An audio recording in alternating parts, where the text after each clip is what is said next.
최근 들어 마트에서는 신선함을 강조하는 간편식 또는 건강을 내세우는 기능성 식품들을 많이 볼 수 있는데요.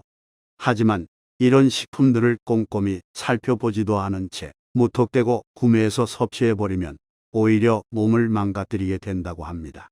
몸에 좋은 음식을 잘 챙겨 먹는 것도 중요하지만 먹지 말아야 할 음식을 아는 것도 무엇보다 중요합니다. 이번 시간에는 마트에서 구매할 때 반드시 조심해야 할 품목은 어떤 것이 있는지 함께 알아보겠습니다. 첫 번째는 카놀라유, 포도 씨유입니다. 유채꽃 씨앗으로 만든 카놀라유는 여전히 부작용에 대해 큰 논란이 되고 있는 기름인데요. 카놀라유의 발연점은 240도로 보통 튀김 요리 온도인 180도보다 높아서 대부분의 사람들이 안심하고 사용해도 되는 걸로 알고 있습니다.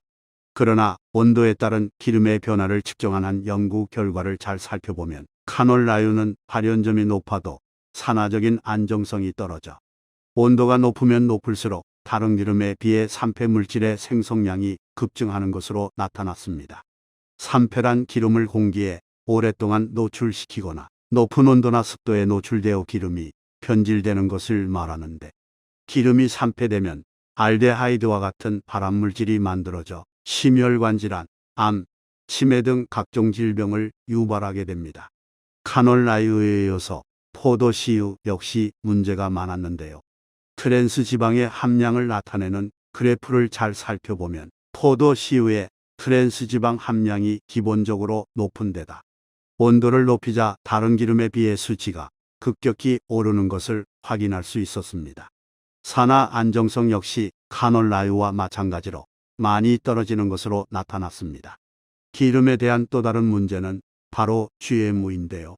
GMO란 상품의 질을 높이기 위한 목적으로 생물체의 유전자를 변형한 식품인데, 현재 카놀라유의 80%, 콩기름의 90% 이상이 GMO 씨앗을 사용하고 있다고 합니다. GMO가 암을 유발하고 호르몬 교란을 일으킨다는 의견이 나오고 있는 가운데 전문가들 사이에서도 여전히 GMO에 대한 논란이 분분합니다. 따라서 굳이 산화 안정성이 떨어지거나 GMO 논란이 많은 기름을 사용하기보다는 논란이 적고 산화 안정성이 좋은 올리브유나 아보카도유를 사용하는 것이 좀 더 안전하겠습니다. 두 번째는 치즈입니다. 치즈는 고소한 맛과 쫄깃한 식감으로 요리의 품격을 한층 더 높여주는 식품인데요. 그러나 치즈 중에서도 유지방을 사용하는 일반 치즈와 달리 식물성 유지인 팜유를 사용해 만들어진 모조 치즈도 있다는 사실을 알고 계신가요? 성분 표시를 확인했을 때 식품 첨가물인 렌네카제인과 팜유 등이 적혀 있다면 모조 치즈를 사용한 것이라고 볼 수 있는데요.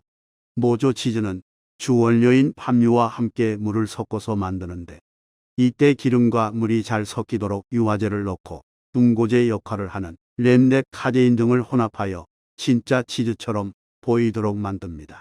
최근 피자 한 판에 5,000원부터 만원 하는 피자들이 있는데 대부분이 이러한 값싼 모조 치즈를 사용했을 확률이 높습니다. 모조 치즈는 화학물질에 민감하게 반응하여 설사 등을 유발할 수 있으며 포화지방 함량이 높아 과다 섭취하게 되면 고혈압, 고지혈증과 같은 심혈관계 질환을 유발할 수 있으니 이러한 제품을 고르실 때는 반드시 성분 표시를 확인하는 것이 중요합니다. 세 번째는 옥수수 수염차입니다. 흔히 광고에서 옥수수 수염차가 얼굴의 붓기를 빼주고 사라진 V라인을 찾아준다는 내용을 보신 적이 있으실 텐데요. 실제로 옥수수 수염에는 플라보노이드, 루테올린, 클로로제닉산 메이신 등의 다양한 성분이 함유되어 있어 체지방을 분해하거나 체내에 쌓인 노폐물을 배출시키는 등의 효과를 나타냅니다.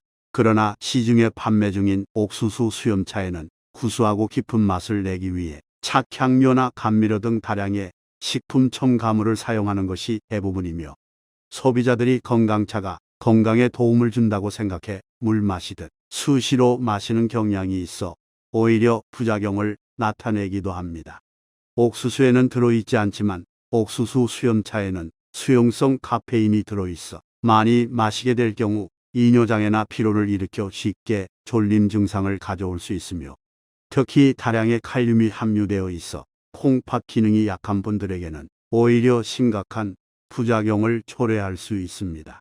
한 전문가는 옥수수 수염차가 소변을 잘 나오게 하는 효능이 있다고 해서 일부러 옥수수 수염차를 마시는 경우가 있는데 만성 신부전 환자에게는 이뇨 효과가 없을 뿐만 아니라 오히려 다량의 칼륨이 축적되면 심장의 독으로 작용하여 심할 경우 심장마비도 일으킬 수 있다고 지적하기도 했습니다.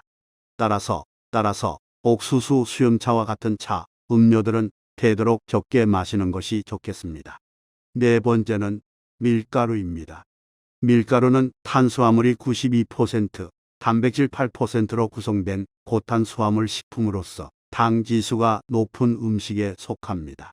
밀가루처럼 당 지수가 높은 음식들은 췌장을 자극하여 인슐린을 과도하게 분비시키게 되는데 이러한 증상이 반복되면 당뇨병의 발병률을 높일 뿐만 아니라 초과 섭취된 포도당이 그대로 지방으로 쌓여 비만을 유발하게 됩니다. 이렇게 점차 몸에 쌓인 지방은 결국 건강했던 간도 지방간으로 만들어 버리는데 식품의약품안전처에 따르면 평소에 술을 마시지 않는데도 탄수화물 과다 섭취로 인한 지방간 유병률이 남성은 1.7배, 여성은 3.8배나 높은 것으로 나타났습니다. 간에 쌓인 지방이 염증을 유발하게 되면 간이 딱딱해지는 간경변증과 같은 간질환이 발생할 수 있으며 더 나아가 간암까지 이어질 수 있기 때문에 과도한 탄수화물 섭취는 반드시 피하는 것이 좋습니다. 따라서 탄수화물의 유혹을 쉽게 뿌리치기 어렵겠지만 가급적 밥 이외의 탄수화물은 되도록 섭취를 줄이도록 노력하는 것이 좋겠습니다. 다섯 번째는 헛개나무 차입니다. 은은한 향과 맛을 지닌 헛개나무 차는 알코올 분해에 탁월한 효과를 지니고 있어 애주가들에게 큰 사랑을 받고 있는 차인데요. 헛개나무 열매에는 숙취의 원인이 되는 아세트알데히드 성분을 분해하는 효과가 있어 숙취를 빠르게 해소시켜주고 간의 재생 능력을 도와 간 기능 개선에 도움을 주는 효과가 있습니다. 하지만 헛개나무차는 급성 간염이나 만성 간염 등의 간 손상이 있는 경우 오히려 간 기능을 악화시킬 수 있는데 실제로 헛개나무 속 암페롭신과 호베니틴스라는 성분 등은 간 건강에 도움을 주지만 그 외 다른 성분은 간독성을 일으킬 수 있기 때문에 섭취할 때 주의가 필요하다고 하는데요. 서울 아산병원이 15년간 급성 독성 간염과 관련된 급성 간부전 때문에 간 이식 수술을 받은 환자들을 분석했더니 헛개나무도 이를 유발하는 주원인 중 하나인 것으로 밝혀졌습니다. 어느 한 대학병원 교수는 헛개는 간독성이 보고되어 있는 상황이고 부작용 우려가 있기 때문에 간 손상이 있는 환자들에 대해서는 섭취 금지 품목으로 분류하고 있으며 안전성이 확보될 때까지는 주의가 요구된다고 지적하기도 했는데요. 헛개나무차는 적당량을 섭취했을 때 간이 건강한 분에겐 도움이 될 수 있겠지만 그렇지 못한 분들의 경우 부작용이 나타날 수 있기 때문에 섭취할 때는 반드시 주의가 필요합니다. 여섯 번째는 가공육입니다. 많은 분들이 고기를 대신해 햄이나 소시지, 훈제오리처럼 가공된 육류를 많이 섭취하시는데요.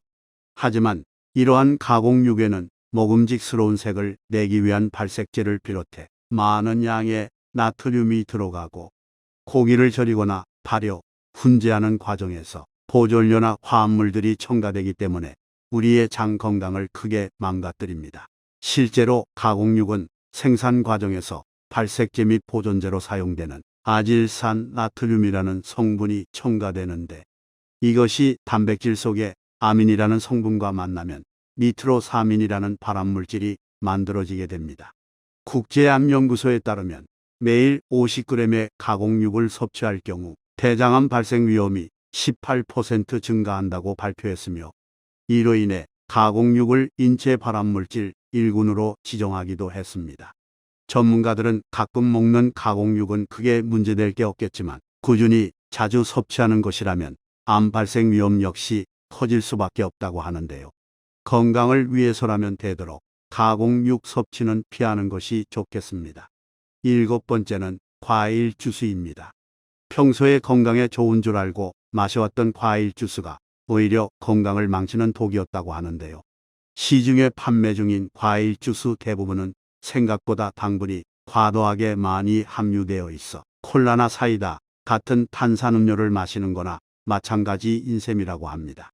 과일 자체만으로도 당분이 높은 상태인데 거기에 더 좋은 맛을 내기 위해 시럽이나 액상과당과 같은 감미료를 첨가하기 때문에 비만이나 심혈관 질환 등의 성인병 발병 위험을 더욱 높이게 됩니다. 미국 하버드대학교 공중보건대학 연구팀에 따르면 과일 주스를 매일 한 컵 이상 마시는 사람은 그렇지 않은 사람에 비해 당뇨병 발병 위험이 21% 높은 것으로 나타났는데요. 사실 단단한 과육을 가진 과일들은 섬유질을 이루는 세포 조직이 질기고 촘촘하게 이루어져 있어 섭취했을 때 소화 흡수가 천천히 되기 때문에 혈당 또한 급격히 올라가는 것을 막아주지만 과일을 모두 즙 형태로 갈아버리게 되면 섬유질이 모두 파괴되면서 소화되는 과정이 짧아지고 체내로 빠르게 흡수되어 혈당을 급격히 올리게 됩니다. 따라서 되도록 과일 주스보다는 과일 본연 그대로 섭취하는 것이 가장 좋습니다. 긴 영상 봐주셔서 감사드리며 다음은 더 건강한 영양 정보로 인사드리겠습니다. 이상 영양학과 김 교수였습니다. 구독과 좋아요 부탁드립니다. 감사합니다.